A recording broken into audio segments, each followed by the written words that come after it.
Grande exportador de commodities, o Pará depende muito da infraestrutura de transportes para escoar a sua produção.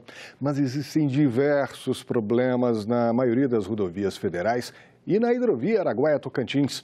E uma parceria com os chineses pode viabilizar a construção da ferrovia paraense entre Marabá e o porto de Barcarena, perto de Belém. Sobre esses e outros assuntos, conversamos com o senador Zequinha Marinho, do PSC. Porque o desenvolvimento do Pará é assunto de Estado.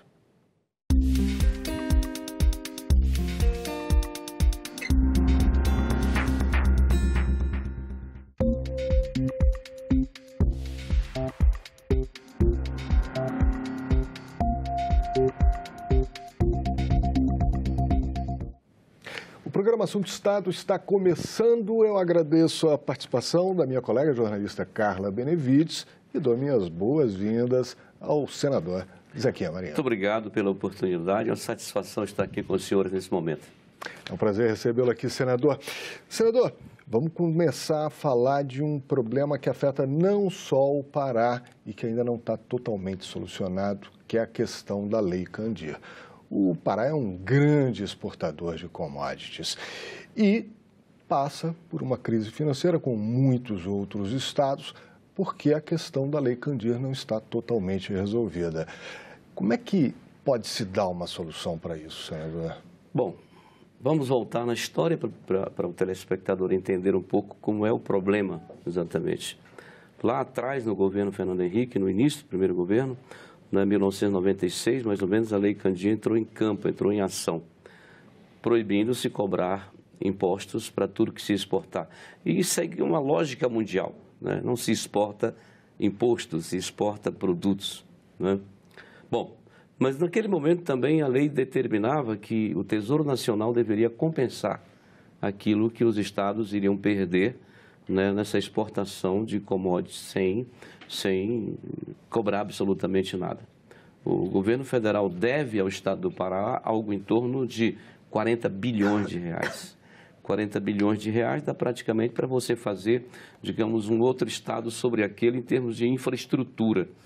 Hospitais, escolas, estradas e tudo mais que se pudesse fazer. O Pará tem um orçamento de 25 bilhões, mais redondo, né? E o crédito do Pará junto ao governo federal é de 40 bilhões.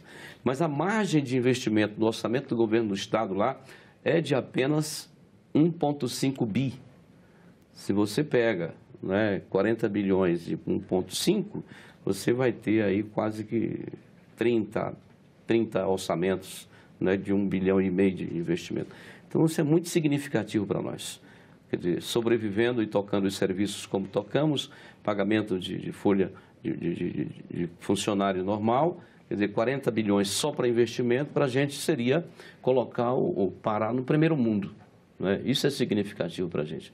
O governo federal não tem condições hoje, dito pelo próprio ministro da Economia, de resgatar isso junto, né, ao Pará e a Minas Gerais e a tantos outros, inclusive o Distrito Federal, que também exporta commodities, né? Então, isso é muito difícil. Os estados certamente vão encontrar um caminho para negociar esse débito que a União tem com eles, de alguma forma. Eu não acredito que os governadores vão deixar isso da forma como estão, porque você tem uma lei lá atrás, né? Isso foi feito através de uma lei, e essa lei tem que valer. Ela venceu, parece que o ano passado, encerrou o ciclo da Lei Candir, né? Mas enquanto ela esteve vigente, ela deu cobertura legal a esse procedimento jurídico, né? Mas o senhor mesmo disse, o ministro Paulo Guedes declarou recentemente que isso é passado e que não há como se pagar. Não damos conta disso, acaba a república, não sei o quê, porque isso hoje, quando você soma o Brasil todo, assusta um pouco, né? Assusta um pouco. São números que passam de 450 bilhões de reais. Isso é muito grande, né? Por quê? Porque eles não faziam a compensação devida. Hipoteticamente, esse mês tem que passar 50 milhões para o Pará.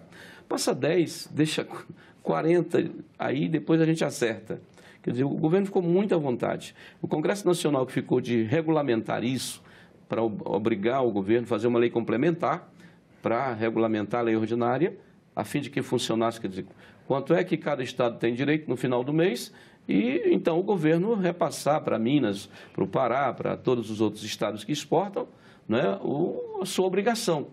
O Congresso segurou isso, e claro, segurou porque o governo tem sempre maioria aqui dentro, comanda.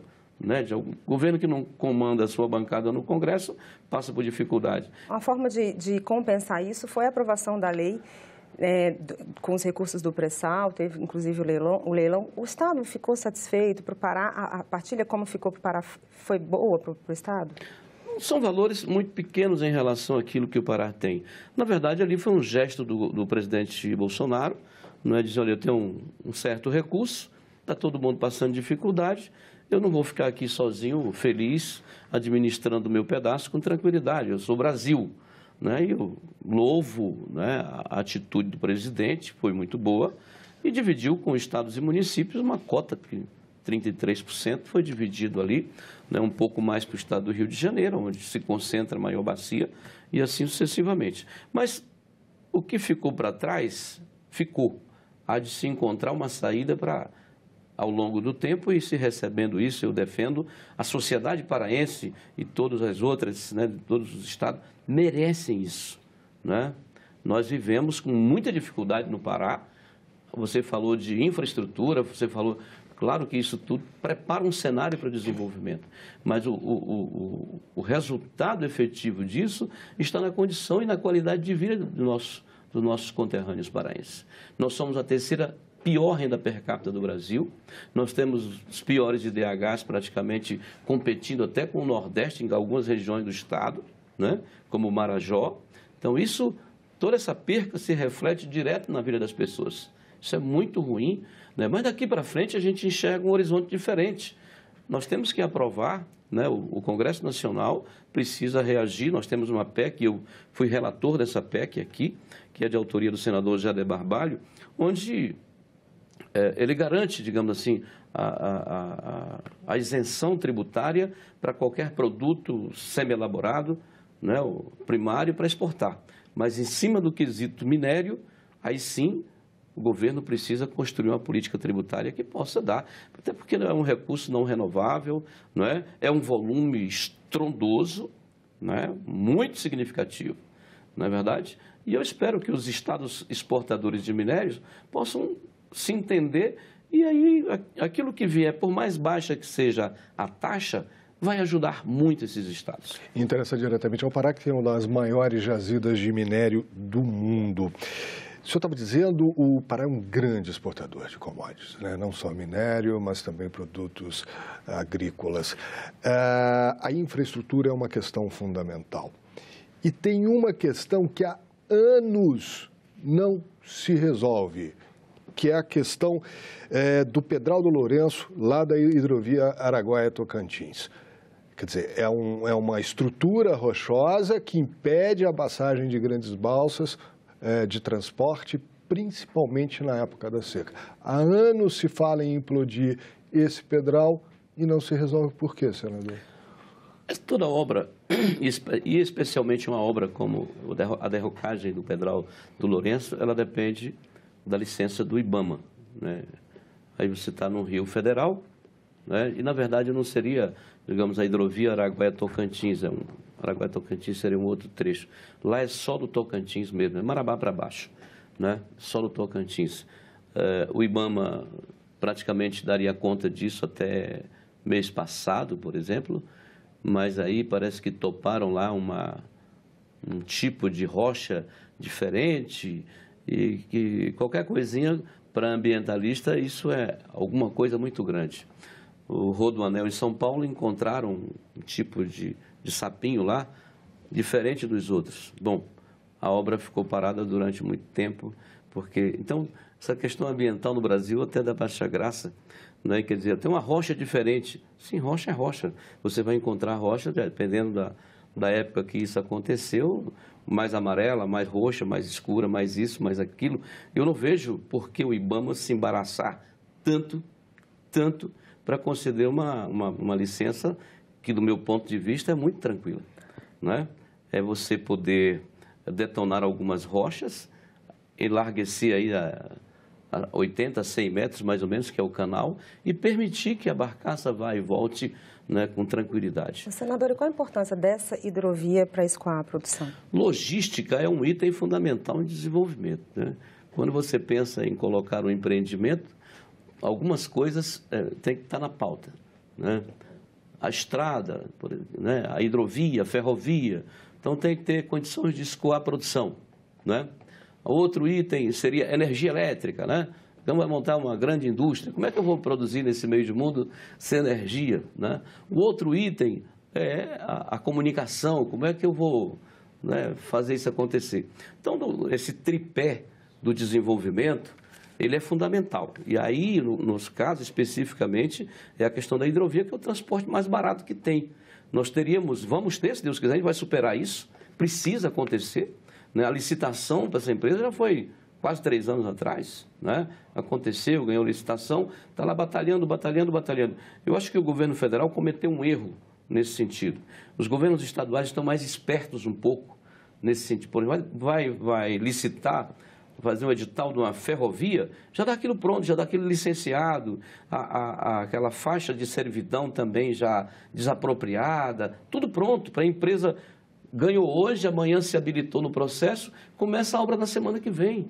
Porque todo mundo sabe no Brasil a burocracia que é a licença ambiental. Você tem a licença prévia, você tem a licença de instalação e, por último, a licença de operação.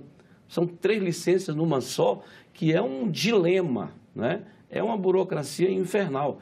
E nós estamos vivendo esse dilema lá no Pará, dependendo do IBAMA, para que a gente possa ver a empresa que ganhou a obra, né, amanhã começar o trabalho. Ela está dependendo só disso.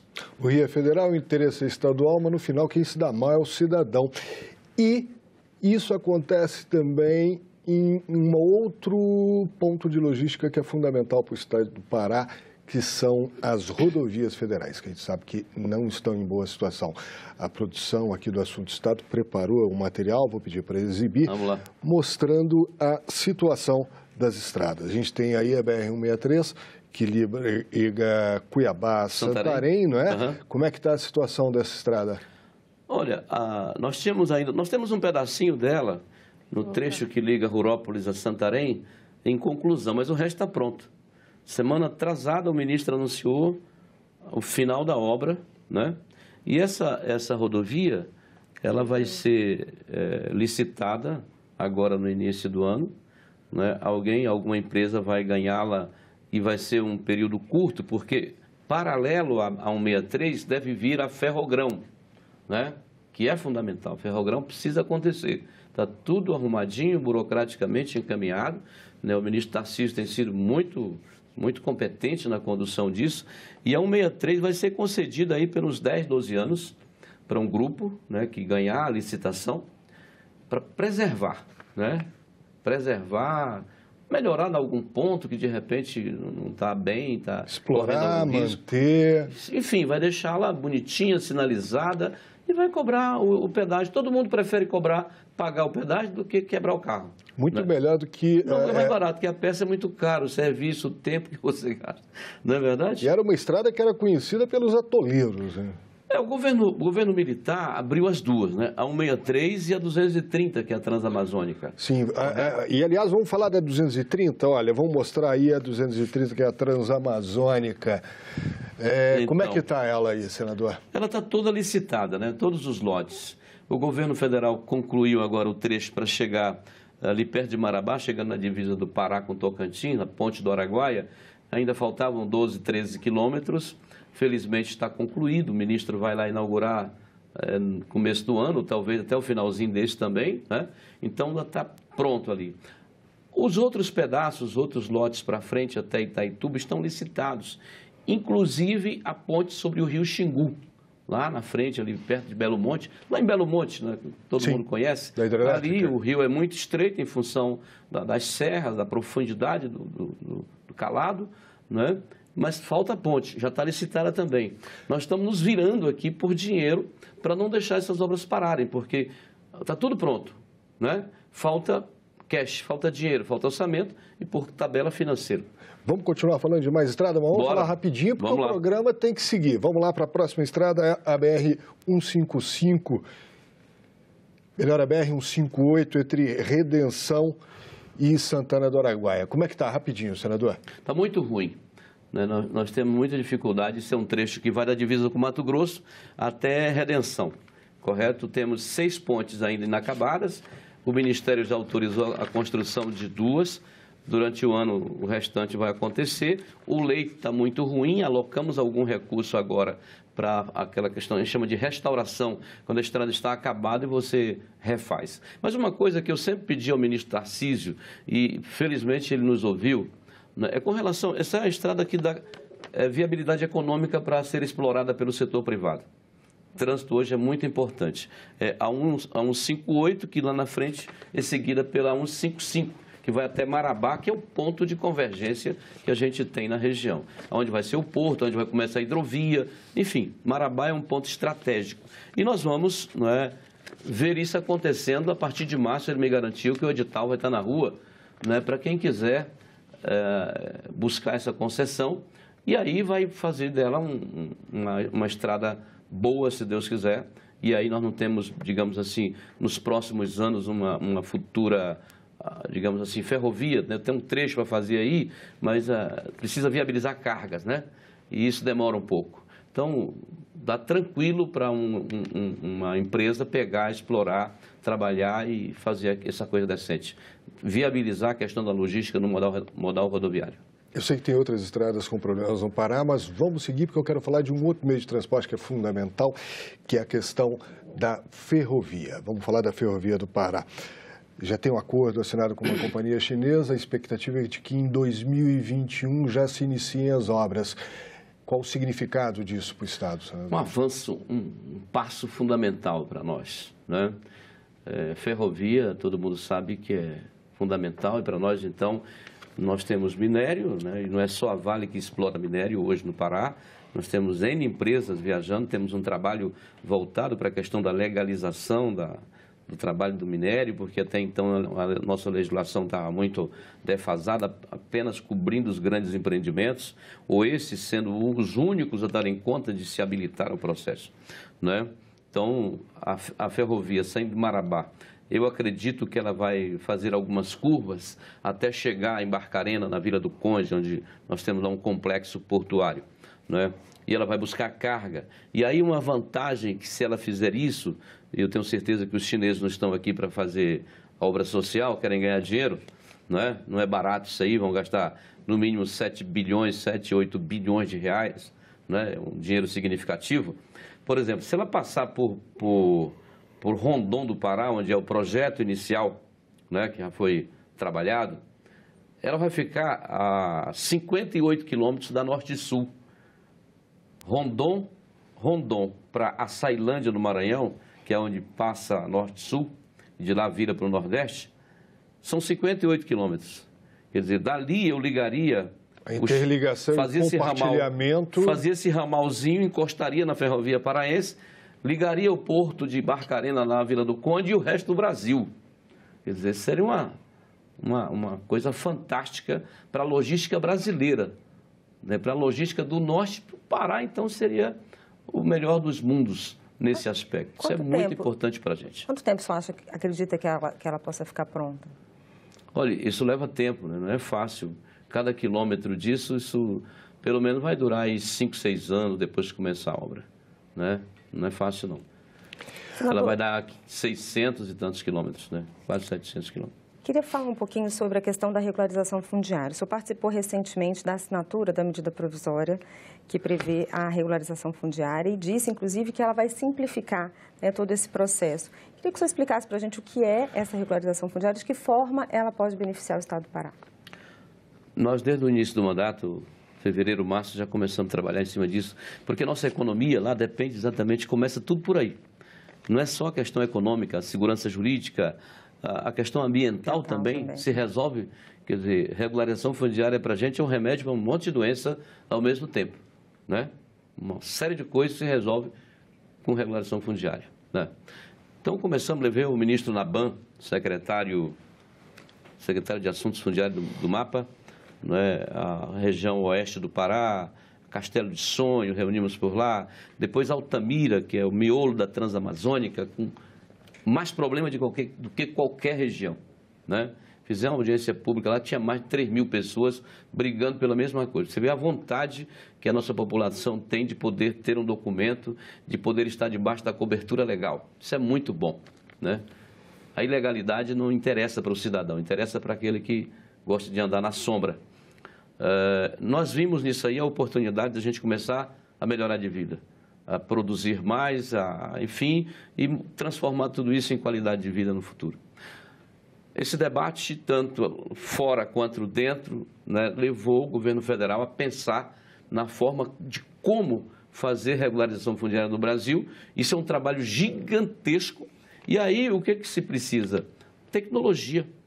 Eu não preciso mais ir em campo em determinado momento que eu posso abrir no sistema aqui e visualizar a tua fazenda, a tua pequena propriedade, aonde quer que seja, desde que eu tenha nas mãos aqui o georreferenciamento dessa propriedade.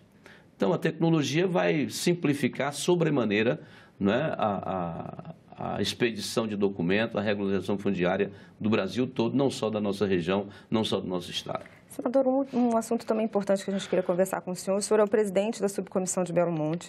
Recentemente houve, né, uma visita dos senadores às instalações da hidrelétrica. Eu queria saber quais foram as conclusões qual foi o resultado dessa visita?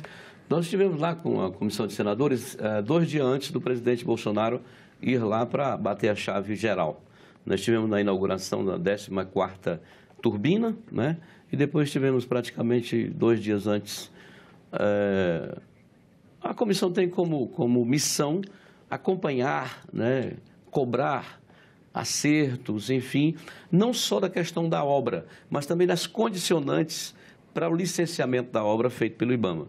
O IBAMA, ao dar a licença, ele condicionou essa licença a uma série de coisas, né? Principalmente aquilo que diz respeito aos impactos ambientais e sociais.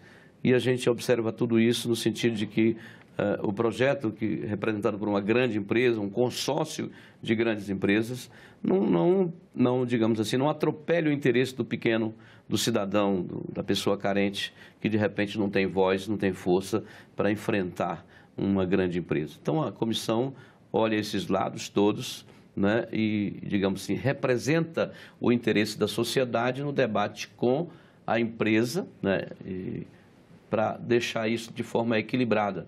O direito daquele que, de repente, morava por ali e teve que saiu, foi, né, reassentado em algum lugar. Recentemente, a comissão fez uma audiência pública para tratar, né, do reassentamento dos ribeirinhos. Perfeitamente. Nós procuramos debater aqui. Lamentavelmente, é muito longe daqui até lá. Poucas pessoas puderam vir aqui. Mas aqueles que estão se sentindo, de alguma forma, prejudicados, né? Eles também se esforçam e vêm. Nós tivemos aqui a presença do Sindicato de Produtores Rurais, porque em todos esses grandes projetos nós temos as coisas boas e aquelas problemáticas também, né? E muita gente que aproveita o momento para colocar em prática o seu projeto político, né? A sua questão ideológica. E isso termina trazendo alguns gargalos. Claro que isso não vai, digamos assim, tirar os méritos num projeto que gera energia para o Brasil e que vai ajudar o Brasil a crescer e dar estabilidade à sua economia com um insumo importante como é a energia, né? Mas até nisso a gente tem dificuldades lá porque as ONGs se juntam, né? E ela tem seus interesses, ela quer fazer coisa que não existe, que não está na cabeça, não está na cultura das pessoas. Então a gente presenciou isso muito, né? E muita gente está sendo, digamos assim, atropelada nos seus direitos, né, em função... Mas isso é um probleminha político que acontece lá e que eu tenho certeza a gente equilibra isso. Senador, infelizmente o nosso tempo acabou. Já acabou? Já acabou. Não deu nem tempo. Não é? Muito pequeno. Mas eu aproveito para falar em tempo. Estamos aí chegando em 2020. Que expectativas o senhor tem, rapidamente, que expectativas o senhor tem para o Pará em 2020, senador? Dizer ao povo paraense, aos meus irmãos, queridos amigos, companheiros do estado do Pará, nós começamos o mandato esse ano, claro, nos viramos como pudemos, trabalhamos muito, nos esforçamos demais, mas eu gostaria de me comprometer com um mandato com mais resultados a partir de 2020. Conhecendo mais o terreno onde estamos pisando, priorizando aquilo que a gente vê como os grandes gargalos do Pará, somente a questão econômica. Nós precisamos lutar muito pela regularização fundiária, é uma questão que eu me comprometi. A questão ambiental também, que é muito ainda, a gente pisa em lugares que muito difíceis, a gente precisa botar isso no piloto automático, tem muito a ver com a questão do governo do estado do Pará, mas o governador Helder é um jovem da cabeça aberta e vai trabalhar pesado em cima disso, né? A infraestrutura, né? A questão das estradas, enfim, a gente precisa avançar. Tenho me virado aqui junto com a bancada para que a gente garanta recursos. Nós precisamos ver o fim da Transamazônica em termos de conclusão de obras. Eu era garoto, menino, e a Transamazônica já era um lugar de atolar carro. Já estou nessa idade e continua em muitas partes ainda atolando. Precisamos passar isso, né? Passar limpo isso, virar essa página e olhar para frente. O compromisso da luta do cotidiano, do dia a dia, tanto das causas pequenas como das grandes, né? Daquelas questões no atacado que a gente precisa tanto. Contem sempre com a gente, eu agradeço a oportunidade. Obrigado. Vamos ter que convidar o senhor de novo para um outro programa, porque Bora bater um papo aqui sobre coisas boas que virão pela frente. Muito obrigado ao senhor. Obrigado à colega Carla Benevides, e essa entrevista, ela já está disponível para você baixar ou compartilhar lá no nosso site, senado.leg.br/TV. Ou então, você pode assistir no nosso canal do YouTube. Quer sugerir um tema ou enviar uma pergunta para o senador do seu estado? É muito fácil. Liga para a ouvidoria do Senado, 0800 61 22 11. A chamada é gratuita. Obrigado pela companhia e até o próximo Assunto de Estado.